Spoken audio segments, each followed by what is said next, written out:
আমাদের ভিডিওটি আপনাদের কাছে কেমন লাগছে তা অবশ্যই আমাদেরকে কমেন্ট করে জানাবেন। আর ভিডিওটি ভালো লাগলে এমবি ডায়েরি চ্যানেলটি সাবস্ক্রাইব করবেন আর লাইক দিতে ভুলবেন না কিন্তু। ধন্যবাদ সবাইকে। ফ্যামিলি প্রবলেম মেয়েদেরও হয়। আমাদের যখন কথায় কথায় কিছুদিন পর তোকে বিয়ে দিয়ে দিব, পড়তে হবে না আর বলে হুমকি দেওয়া হয়, তখন রাতের পর রাত আমরা ভেতরে ভেতরে কুকড়ে মরে যাই। ছেলেদের মতো আমরা রাগ দেখিয়ে বাসা থেকে বেরিয়ে যেতে পারি না, কারণ আমরা তো মেয়ে। বাসা থেকে বেরিয়ে কোথাও গিয়ে থাকার জায়গা নেই। হাজারটা প্রশ্নের সম্মুখীন হতে হবে যে নিজের রুমে গিয়ে দরজা আটকিয়ে ফুপিয়ে কাঁদতে হয়, আর না হয় রাতের পর রাত সবার আড়ালে কেঁদে বালিশ ভেজাতে হয়। ভালোবাসার মানুষটার দেওয়া কষ্ট, তাকে না বুঝতে পারা, না পাওয়ার ব্যর্থতা তো আমাদেরও থাকে, কিন্তু আমাদের কষ্টটা আমাদের কাছেই সীমাবদ্ধ থাকে। চাইলেই সিগারেট ফুঁকে মদ খেয়ে কষ্ট কমানোর ক্ষমতা আমাদের নেই। ওই যে সমাজ হাজারটা প্রশ্ন তুলবে, কখনো দেখলাম না মেয়েরা কষ্টে দুঃখে দেবদাস হয়ে ঘুরে বেড়াচ্ছে, কিংবা সারাদিন রুমের দরজা আটকিয়ে বসে থাকে। ওই অধিকারটুকু যে নেই, পরিবারের মানুষ কি ভাববে?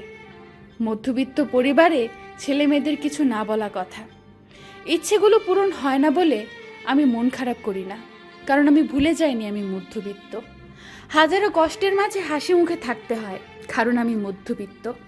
আমার মুখে ভালোবাসা কথাটি মানায় না, কারণ আমি মধ্যবিত্ত। মধ্যবিত্ত পরিবারের ছেলে মেয়ে স্যাক্রিফাইসের উপর ডিগ্রি নিয়ে জন্মায়। স্বপ্ন দেখা বারণ, আমি মধ্যবিত্ত, এটাই তার কারণ। মধ্যবিত্ত পরিবারের ছেলে মেয়েগুলো এক একটা খুনি হয়, অনায়াসে হাজার হাজার স্বপ্ন খুন করতে পারে তারা। মিথ্যা হাসির আড়ালে দুকাথে কত স্বপ্নের চাপ, স্বপ্নগুলো জানে না মধ্যবিত্ত এক অজন্ম পাপ। মধ্যবিত্ত পরিবারের ছেলে মেয়েদের জন্য এই পৃথিবী হচ্ছে একটা যুদ্ধের ময়দান। এখানে যারা লড়াই জানে না, বাঁচার অধিকার তাদের নেই।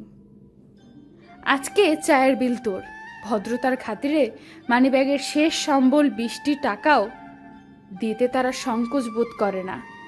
হেঁটেই না হয় এই যাত্রায় বাড়ি যাওয়া যাবে, ক্ষতি কি? সোডিয়াম আলোর রাস্তা আর মাথা ভর্তি এক গুচ্ছ কল্পনা। সময়টা মন্দ যাবে না। মধ্যবিত্তের কাছে সব থেকে বড় সম্পদ হলো আত্মসম্মান, একাকী মন।